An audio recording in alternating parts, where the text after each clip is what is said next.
Good morning, John. I have happily upgraded my filming situation in airports to a little booth that I pay for, and also I can change the lighting if I want. I'm gonna stick with Aqua. So the question I propose to you today is it a good thing or a bad thing that we have not yet seen aliens? Because it's for sure gotta be one or the other, right? So the lack of space aliens becomes a bit of a problem once you know how big the universe is and you start doing a little bit of math. If there's 100 million stars in our galaxy and it seems like most of them have solar systems, it would be really weird if this were the only solar system in the galaxy where there was some kind of civilization building life. One thing that we know about us is that we take up the available space. And definitely traveling between stars is very hard, but it does not seem to be impossible. So if that's the case, then the entire galaxy becomes available space. And so, it seems, it's good news that we haven't seen aliens yet, because if we did, we would be part of their available space. But it is important to recognize, taking up all of the available space is not just a human thing. If they could, the ants would make the whole Earth ants. Trees would make the whole Earth trees. Bacteria would make the whole Earth bacteria.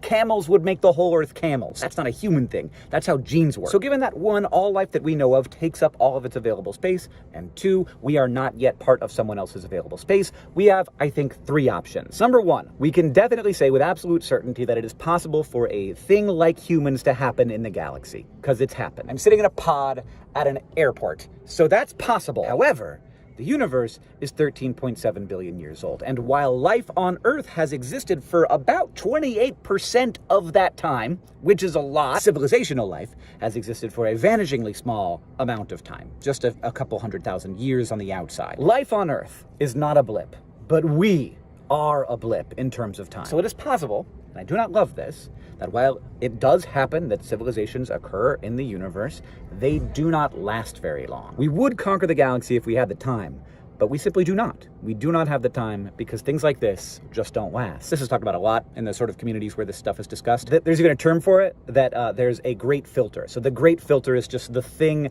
that prevents civilizations from existing for long periods of time. Whatever it is, it could be AI, it could be global warming or nuclear weapons or social media. Maybe TikTok is what does it. Like, we don't know. Now, the second option is also a bit of a lonely one, that it's not that this doesn't last a long time, like maybe we will last a long, long time, but it just doesn't happen a lot. And maybe it only happens one time per galaxy, or less than one time per galaxy, and the Milky Way just got lucky. And in that case, we are both alone and extraordinarily special. But there is a third option that I do not hear people talking about very much, and to me, it would be very good news. Maybe this property of life, that it takes up the space available to it, is something that you can get beyond. Maybe we are already seeing a species on this planet do that to start to pump the brakes a little bit.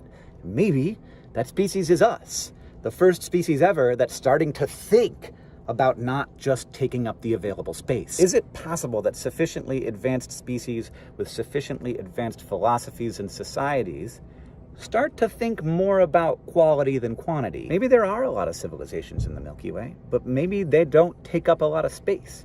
Maybe they're just not very loud. Maybe they found a way to put a brake on their instincts, and maybe we, right now, are in the very beginnings of a similar shift. And in that case, maybe someday we will solve the Fermi paradox by becoming its solution, and that would be pretty cool. And since I have 6 seconds left in the timer, John, I'll see you on Tuesday.